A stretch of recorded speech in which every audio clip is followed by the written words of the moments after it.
Hi everyone, Michael here. In this video, I'm going to be going over some new developing risks for the housing market. Now everyone knows me as Mr. Positive about the housing market, but I do have some new data and some developments that are happening in the market that may be bad news for property prices in late 2021, early 2022. Right now, house prices are booming, sellers are making bank, property prices are selling $500,000, $1 million over reserve.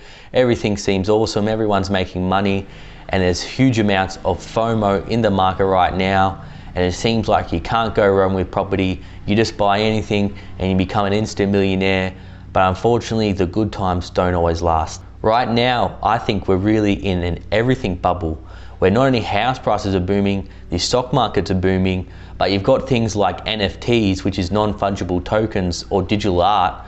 You've got Elon Musk tweets selling for millions of dollars. You've got Pokemon cards selling for hundreds of thousands of dollars. If this is not showing us we're in a bubble, I don't know what is. And really the reason why we're in such a big bubble is because not only we have something called FOMO, but we have something called TINA, which means there's no alternative. Really what has caused this crazy bubble is the huge amounts of money printing by the central banks around the world, 0% interest rates, and central banks' balance sheets skyrocketing. But now there are some risks developing in the market, and the stock market knows these are coming. We're starting to see the stock market is selling off. Last night the NASDAQ dropped 3%, and as of recording this, the ASX 200 is down. And that's because the markets know that interest rate hikes are coming. The central banks keep saying, look, no, there's no inflation. We've just printed all this money. Oh, damn it, we just can't get inflation up. I guess we're gonna have to print another $100 trillion. But the markets can see their bluff here.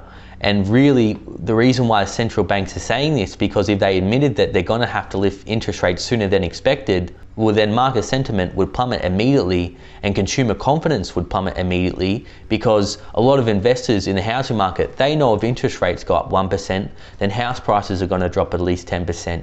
And those in the stock market know if interest rates are gonna go up, more people are going to start diversifying into bonds again, and the high flying tech stocks and the high growth stocks will most likely come falling down. Also, we're seeing unemployment around the world plummet a lot quicker than expected. Now, I don't really believe these figures, and some of my polls that I put out there don't really believe the official unemployment data. And hey, if someone's working an hour a week, their class is employed. But really, people either aren't getting enough hours, and they're also not getting enough money. And Reserve Bank of Australia Governor Philip Lowe, he's still refusing to admit that he's going to lift interest rates. Even though the house prices are spiraling out of control, he's saying, nah, I'm not going to do anything about it, la la la. But when house prices even had a hint of dropping, there was freedom of information emails that came out from the Reserve Bank of Australia that said they wanted to shut the real estate market down, and they also wanted companies like CoreLogic to stop reporting data about house price falls because they were so terrified on what a falling Australian housing market would do to our economy, because really mining and the housing market is the only thing we have left here. It says here, Philip Lowe's reassurance that national house prices are on average only back to where they were 4 years ago won't hold true much longer. In many cities and regions, they are already soared much higher. And I completely agree. While maybe the averages in Sydney and Melbourne aren't at new all-time highs, which they did just hit in Sydney, they aren't significantly higher. There are many suburbs which are a lot higher, especially in the regional markets. So that means locals in the regions can't really afford properties there anymore. Lowe still insists he would be concerned only if there was evidence of a deterioration in lending standards, and there is none, he says, although financial regulators are carefully watching out for signs. It will be interesting to see this month if the responsible lending laws are axed, and if that does lead to more looser lending, and then if, along with higher interest rates, and APRA steps in to clamp down lending, that would have significant effect on the housing market, like what we saw in 2018 during the Banking Royal Commission. All of a sudden the banks freeze credit straight away. It was incredibly hard to get a home loan. They're going through like a fine-tooth comb to look at all your expenses. And I was just speaking to everyone, barely anyone could get approved. And what happened in Sydney and Melbourne, prices fell at their fastest rate in decades. They fell even faster than during the pandemic. So it goes to show you it's really lending standards and interest rates that affect the housing market more than actually the economy. And that's because most of these people that got put on JobKeeper or on JobSeeker weren't going to be able to afford to buy a property anyways. But rich, cashed up families and property investors, it doesn't really matter much what happens to the economy. As long as the markets are doing well, they can go out there and buy properties. Not only in Australia, but in Europe, the European Central Bank, Lagarde said she admits that there's inflation, but no, we're not going to do anything about it because we want to keep creating the biggest bubble in history. After the European Central Bank's latest policy meeting last week, the central bank said its bond purchase will increase significantly in the next quarter. And in addition, core inflation, which removes volatile items such as energy, food prices, reached 1.4% year on year in January from 0.2% in December.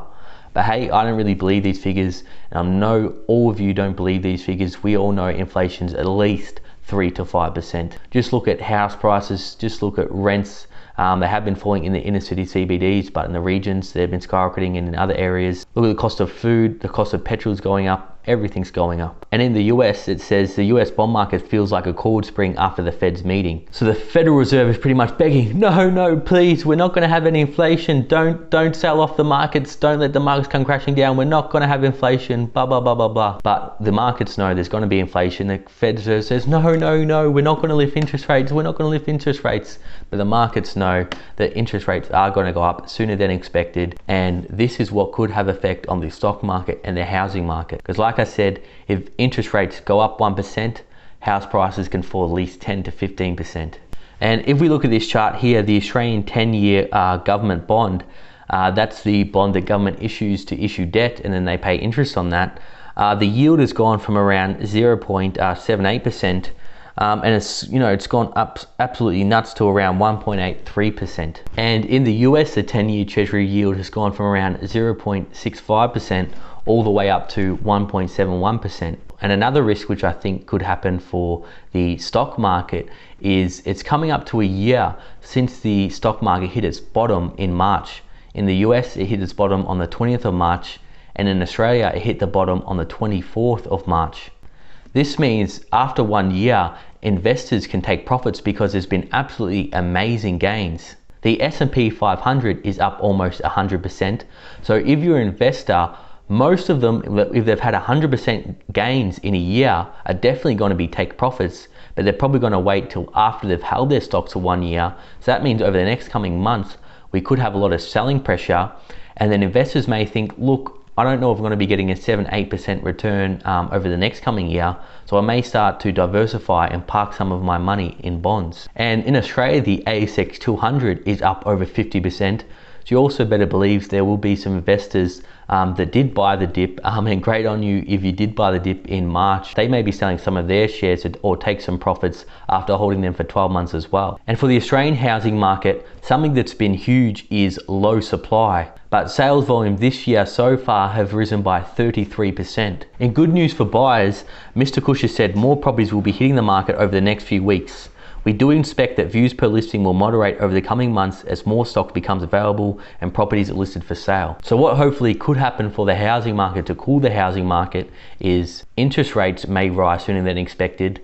More stock is going to come onto the housing market because there were a lot of people that probably were going to sell last year, but obviously didn't because of the illness. So now they're going to sell this year, which is going to lift stock. And also the regulators could step in to cool the housing market by tightening lending standards or tightening lending standards for investors or high LVR loans. So guys, even though everything seems great right now, you do have to be aware there are some risks coming. Who knows, there could be a double dip recession. Just be careful, don't get caught up in the FOMO, and don't make poor financial decisions. And for all my loyal viewers and subscribers still watching, you're awesome. And if you haven't already, please tap that like and subscribe button. I'll keep you all up to date on the latest happening here in the housing market, and I'll cover the latest happening in the stock market and finance news globally. Thank you all for your support. I'm loving chatting with you in the comment sections. I'm loving the community we're building here. I'll put up some of my other videos here. I'll see you there.